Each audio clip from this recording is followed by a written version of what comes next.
Dan ulama sebut, seandainya umat ini mengetahui kelebihan berselawat, nescaya mereka tidak berzikir melainkan selawat sahaja.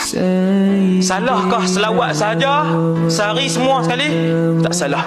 Sesiapa yang berselawat kepada Muhammad sekali, apa kelebihan dia? Allah berselawat kepadanya 10 kali. Tuan-tuan perasan tak?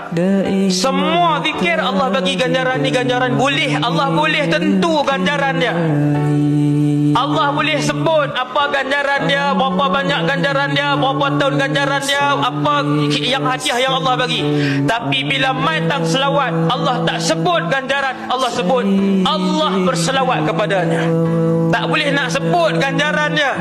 Maka Allah mengambil tempat untuk memberikan ganjaran itu dengan Allah berselawat kepada orang yang berselawat kepada Nabi sallallahu alaihi wasallam. Betapa selawat itu tidak dijanjikan oleh Allah dengan kelebihan dapat yang ni, dapat ni, dapat ni, dapat ni.